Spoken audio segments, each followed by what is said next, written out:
Hey there guys, Dievo73 here, bringing you the second deck profile of the day. This is Mono White Saint Rush. It was actually designed by Epoch. Very, very powerful player. If any of you guys know the Dark Grimm variant, that's his. So huge shout outs to him for this deck list, for allowing me to kind of show it to you guys, play it at my locals, check it out. Really awesome guy. So also, you know, placed third at Worlds. Very skilled player. So this is his kind of mono white, just straight aggro Saint Rush. So the ruler is Faria, the Sacred Queen. For J-activate of pay 2 light, she can also pay 2 light to gain 200 life. She is a 7 Kings. So one of the 7 Kings. She flips over to Faria, the ruler of Godsword. She has just an 8/8, 800 with target attack naturally. Whenever she attacks, you actually can recover target Regalia that you control. So any Regalia of your choice, you can just, you know, untap it when she attacks. The other cool thing is when she hits the field, she has a when this card enters the field effect. You get to actually take the top card of your Magic Stone deck and put it into play. So you don't even lose Magic Stone tempo when you're using Faria. It's a really powerful effect. Really good based on any other ruler that we have right now. And then her God's Art ability is an ability that can be used once per game. It's 2 light and 4 of any color. Recover all Resonators you control. So you can use it at the end of a swing to untap everything and swing in again. You saw me finish the mash off by using it. I talked about it several times in the commentary how I could have used God's Art earlier to kind of finish things off, that kind of stuff. Very powerful, and it kind of is the whole point of this deck, is to make use of that God's Art. So for the stone lineup, in the match I used 10 light magic stones, but since then I realized that I could just kind of do something similar to what the Mono Dark list did. Run a Little Red the Pure Stone, Almerius to give stuff flying, and then just 4 basic lights, or 8 basic lights. Too many there. And then 8 basic lights. This is just, I mean, why not have the extra little bonus? It's not big enough that it can deal with, you know, burn. Plus they're just guaranteed light sources anyway, so there's no harm in running a couple of that special stones. Moving into the monster lineup, we run 4 Jeanne de Arc. Resonator Saint, 1-drop Saint, 200. But if you control 5 or more Resonators, she becomes a 1000. And when she dies, you gain life equal to her defense. So she's a life gain mechanic, plus she can quickly, as you're swarming the board with all these creatures really fast, she can become a real heavy hitter. And it can just end games with just her. Then for Abe no Seimei, I talked about this when I first saw it. This card is amazing. It's just a 1-drop player tap a dude. Like guaranteed tap of a guy every time. Really good. Helps find those holes in their defense, or create holes in their defense so you can just, you know, finish things off.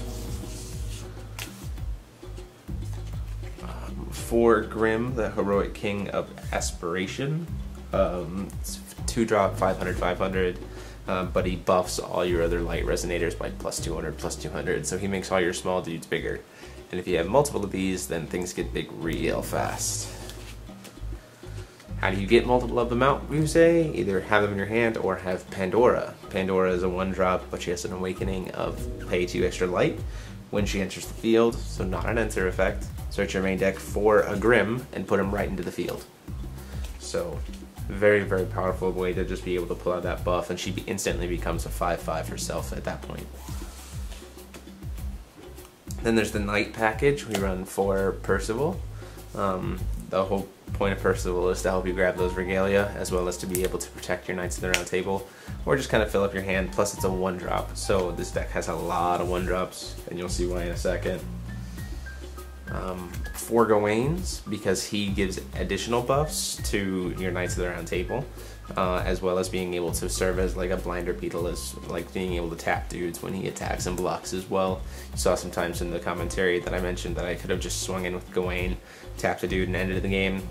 So definitely keep in mind that his effect is very, very powerful, and it auto triggers whenever he declares an attack. He doesn't have to do damage or anything. It's whenever he declares an attack or a block, his effect will trigger to tap something. For Tristen, Knight of Sorrow, this card is really cool because again it provides massive field buffs, because whenever he attacks, all Resonators you control get plus 100 attack until the end of the turn. So really, really cool, especially if you have multiple of them on the field. If he has another Knights of the Round Table, as long as you control another Knight of the Round Table, he has Swiftness. So, pretty cool. And then of course you need Regalia to be able to make things happen. So Regalia, Excalibur, cost 0, play it on the field. You can discard another Excalibur once it's on the field to generate more Light Will. Your J-Ruler gains target attack. Faria already has it, but you can tap to pump up your J-Ruler by plus 200, plus 200. And then if it's Faria, if your J-Ruler is Faria, when you tap it, Faria gets imperishable, and you can pay 2 less for the God's Art. So here's two things to keep in mind. 1, you can tap a Regalia before the untap step to get the buff for the turn. 2, if you tap a Regalia twice, Faria's God's Art only costs 2 light, because you reduced its colorless cost twice by 2. The second thing is, I guess the third thing is, you can tap a Regalia before you flip, and your J-Ruler will still have the stat bonus. It creates a cloud-like effect. However, if you J-activate after you've tapped, your J-Ruler will not have imperishable. Your J-Ruler has to be on the field in order to be able to be given the imperishable at the time of activation. But you can give the stat bonuses before you flip. That's pretty handy in terms of being able to avoid something like a Flame of Outer World or Unexpected Thunders, stuff like that, so you can keep your J-Ruler safe. And then the reason why we run so many 1-drops is Guiber. Very, very powerful dragon. Looks like he's really expensive because he's got a 5 cost, but you can pay 2 less per creature that entered the field on your side of the field and is still on the field when you play him. So you can like play a 1-drop, play Guiber for 1. So very, very powerful turn 3 play to be able to just throw out a Guiber and have that 12/12 flyer. The other thing is it's entered the field this turn, so you can play that Pandora with the Awakening, get the Grimm, and then pay 1 more to play Guiber, because 2 creatures entered your field this turn and they're both still on the field. So you have to still control the Resonators that were put into the field on the turn that you want to play Guiber. You can't like incarnate them or doing shenanigans like that, but this card is very, very powerful. And then this deck ran hardly any spells. It just ran 1 Dreams of Juliet, just to kind of bounce something that it needs to, or protect something, or draw a card. And then 3 March of Saints, because you have a 1-drop Saint. So with March of Saints, all light Resonators you control gain plus 300 and First Strike. But if you control a Saint, all of them become unblockable. So you can just have a board full of Saints, have a board full of whatever you want, plus a Jeanne, play this for 2, buff everybody up, and just swing in and finish the game off, because your opponent can't even block anything anyway. Really, really cool way to finish things off.